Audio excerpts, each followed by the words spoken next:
ሰላም ሰላም ውድ ቤተሰቦች እንዴት ቆያችሁልን? በዛሬው ሲወጡ የሁሉንም ክለቦች የመለከቱ አዳዲስ መረጃዎች ይዘን መጥተናል። አብራችሁን ቆዩ ውድ ቤተሰቦች። እንደተለመደው ለቻናሉ አዲስ ከሆናችሁ በቅድሚያ ቻናሉን ሰብስክራይብ በማድረግ ቤተሰብ ሁኑ። አሁን ሁለቱ መረጃዎች አለፍን። አብራችሁን ቆዩ።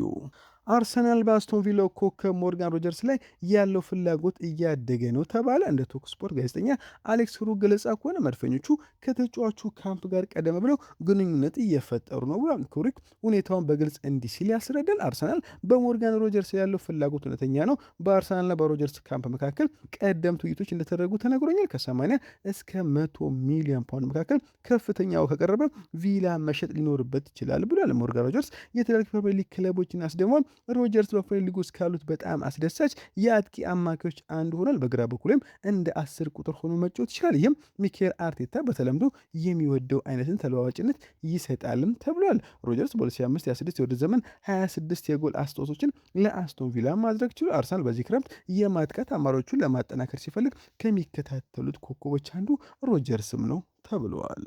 ማንቸስተር ሲቲ የኤንዞ ማሬስካን ከቼልሲ ጋር ያለውን ሁኔታ በይፋ መግለጫ ከመስጠቱ በፊት እያስተካከል ነው። ሲቲ በዝውውር መስኮቱ ላይ በስስጣ እየሰራ ሲሆን በዝውውር መስኮቱ ውስጥ ከፍተኛ እንቅስቃሴ እንደሚያደርግም ይጠበቃል ተብሏል። ጆዜ ሞሪኖ ኢብራሂም ኮናቴን የሚደግፉ ሌላ የመሃል ተከላካይ ይፈልጋሉ ተባለ። የጆፍኮ ግቫርዲዮልና የሪካርዶ ካላፊዮሪ ትልቅ አድናቂ ናቸው። ሞሪኖ የቡድኑ ትልቁ ድክመት መከላከሉ መሆኑን ለሪያል ማድሪድ አሳውቋል። የአሰልጣኙ ዕቅድ የበለጠ ጠንካራና አስተማማኝ የኋላ መስመር መገንባት ነው። እንዲሁም ሪያል ማድሪድ ለጀማሪ ቦታ መወዳደር የሚችል የግራ መስመር ተከላካይ እንዲያስፈርምም ጠይቋል ሲል ማርካ አያይዞት ዘግቦታል። ስካይ ስፖርት በወጣው ዘገባ መሰረት ጁሊያን አልቫሬስ ወደ ሪያል ማድሪድ ለመዘወር ክፍት እንደሆነ ዘግቧል። ማድሪድ ከእሱ ጋር ተፈጥሯል። ከኦሊሴ ጋርም እንደ አማራጭ እየተመለከቱት ነው ተብሏል። በተጨማሪ ማይክል ኦሊሴ ለዝውውር ሊቀርብ ይችላል። ባየር ሙኒክ ከ200 ሚሊዮን ዩሮ በላይ ዋጋ ካገኙ ለመሸጥ እንደሚያስቡ ስካይ ስፖርት ቢዘግብም የክለቡ ባለስልጣናት ግን አሁን ላይ ኦሊሴን እንደመሸጡ አሳውቀዋል። ማንቸስተር ዩናይትድ ሮሜሮን ለማስፈረም ይፈልጋል ተባለ። ለቶተንሃምም ትልቅ ዋጋ ለማቅረብ እየዘጋጁ ነው ተብሏል። ኦሊቨር ግላስነርና ኤሲ ሚላን መካከል ለመስማማት ጥቂት ዝርዝሮች ብቻ ይቀራሉ ተባለ። ስምምነቱ በሚቀጥሉት ቀናትም ይጠናቀቃል ተብሎ ይጠበቃል።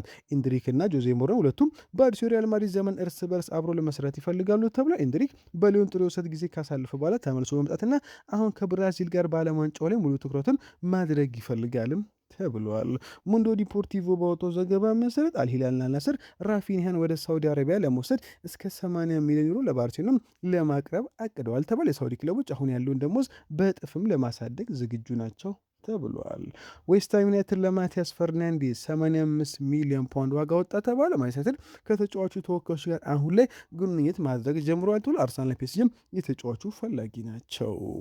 ዳርዊን ኑኔዝ ወደ ሊቨርፑል መመለስ ይፈልጋል ሲባል ኮሞ ከሪያል ማድሪድ ከወጣ በኋላ ነፃ ወኪል ሆነ ዳኒ ካርቫሃልን በነፃ ዝውውር ለማዘዋወር እያሰቡ ነው። ኮሞ ለታሪክ የመጀመሪያ የቻምፒዮንስ ሊግ የውድድር ዘመን ሲዘጋጁ ሴስክ ፋብሪጋስ ድርድሩን እየመራ መሆኑን ተሰምቷል። ካርቫሃል በሪያል ማድሪድ ለ13 ዓመት ካሳለፈ በኋላ በዚህ ክረምት መለየቱም ይታወሳል።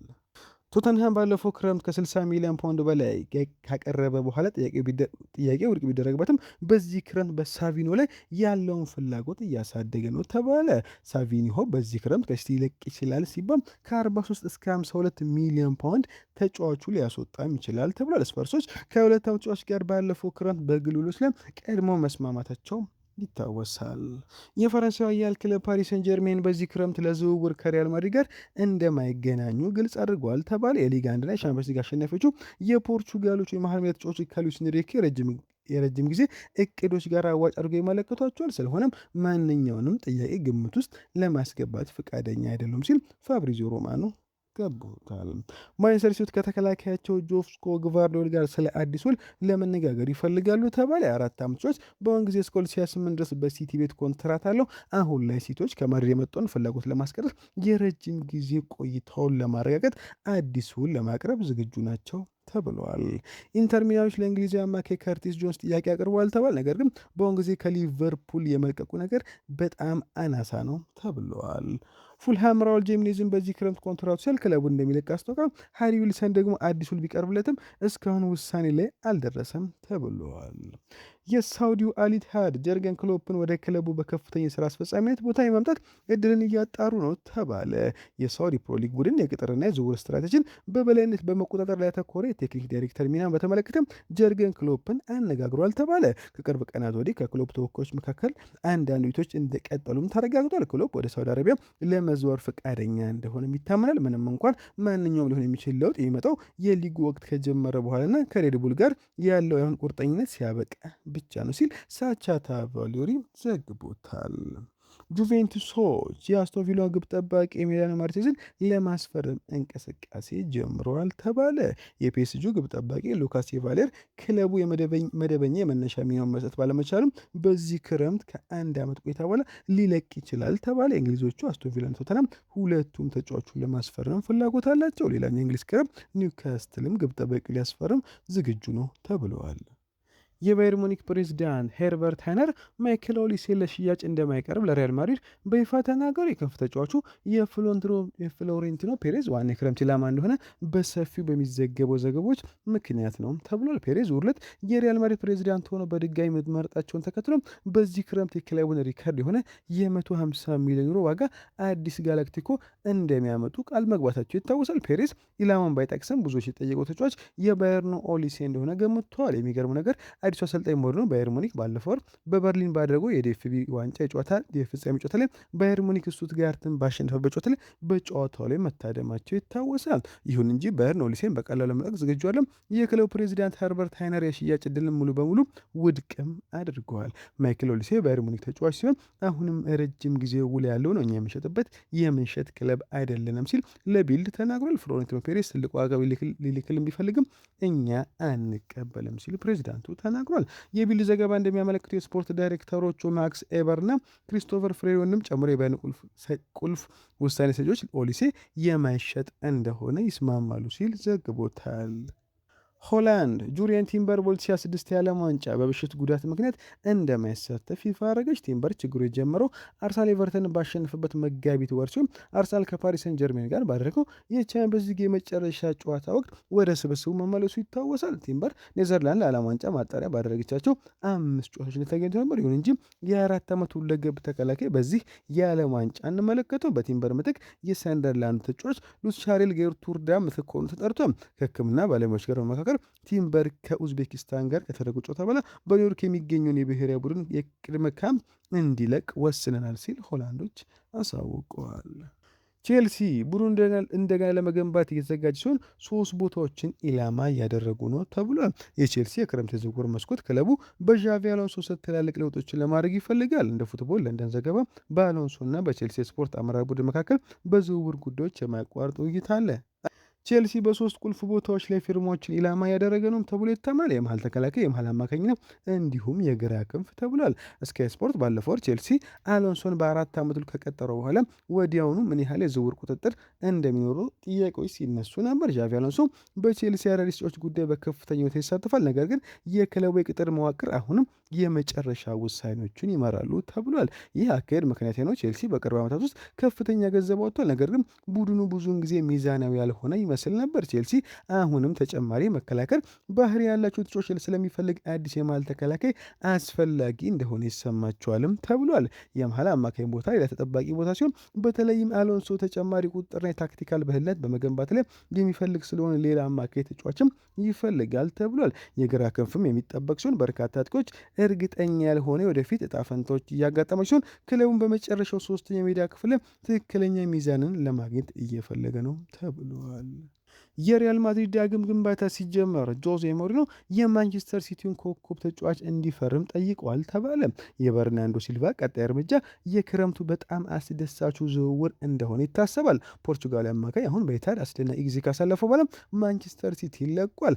እንደ ስፔኑ አዘገባ ከሆነ ጆዜ ሞሪኖ ፖርቹጋላዊውን ለማስፈረም ጓግቷልም ተብሏል። በርናንዶ የመጨረሻ ውሳኔ አላሳልፈም። ወዲያውኑ ትኩረቱ አሁንም በፖርቱጋልና በዓለም ዋንጫ ላይ ነው። ሞሪኖ ለምን እንደሚፈልገው ለመረዳት ቀላል ነው። በርናንዶ በርናንዶ አሁን 31 ዓመቱ። ነገር ግን በአውሮፓ ውስጥ ካሉ እጅግ ብልህና ቴክኒካል ተሰጥኦ ካላቸው የመሃል ተጫዋቾች አንዱ ነው። በርናንዶ በተለያዩ ሚናዎች መጫወት ይችላል። እንዲህ አይነት ተለዋዋጭነት ለማንኛውም አሰልጣኝ ትልቅ ጭማሪ ነው። በተለይም እንደ ሞሪኖ ላሉ ሰዎች ብልህነትን፣ ዲሲፕሊንና ትልቅ የጨዋታ ልምድንም ይጨምራል። በርናንዶ ሲልቫ በውድድር ዘመኑ መጨረሻ ማንቸስተር ሲቲ ለቋል። የበርናንዶ የማንቸስተር ሲቲ ምዕራፍ ከ9 ዓመታት ስኬት በኋላ ማብቃቱም ይታወሳል።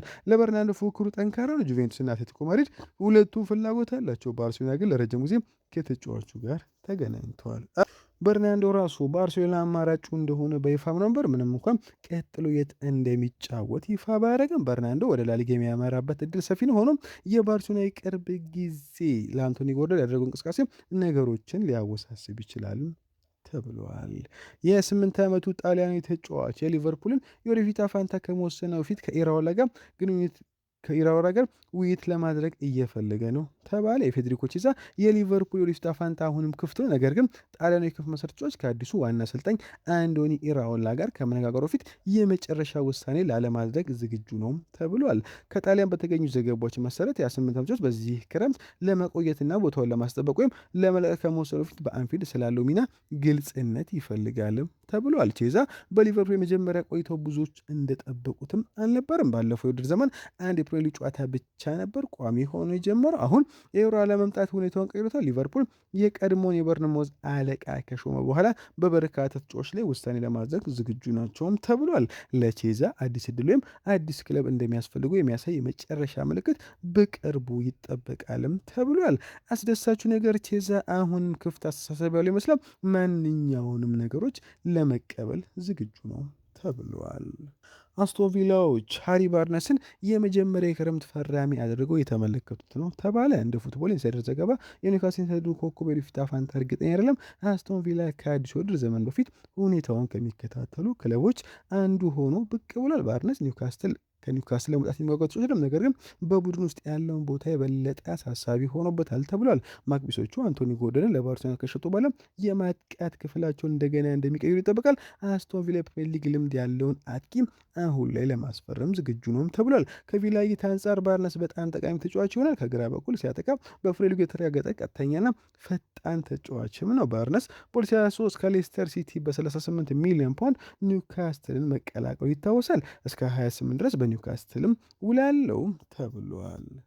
ማንቸስተር ዩናይትድ የብሬንትፎርዱን አጥቂ ኢጎር ቲያጎን ከአዲስ ውድድር ዘመን በፊት የፊት መስመራቸውን ለማጠናከር ሲፈልጉ እየተመለከቱ ነው ተብሏል። ነገር ግን ብሬንትፎርዶች ከብራዚላዊ አጥቂ እስከ 70 ሚሊዮን ፓውንድ ዋጋ እንደሚጠይቁም ተዘግቧል። በተጨማሪ ሜል ስፖርት በወጣው ዘገባ መሰረት ማንቸስተር በዚህ ክረምት የሞርጋን ጊብስ ዋይትን ሁኔታ በቅርበት እየከታተሉ ነው ተብሏል። ፎረስት ቢያንስ ለአንድ ተጨማሪ ውድድር ዘመን ተጫዋቹ እንዲቆይ ይፈልጋል ተብሏል። ነገር ግን ወደ ዩናይትድ የሚያደርገው የዝውውር መስኮቱ እየገፋ ሲሄድ የሚመለከተው ነገርም ነው ተብሏል።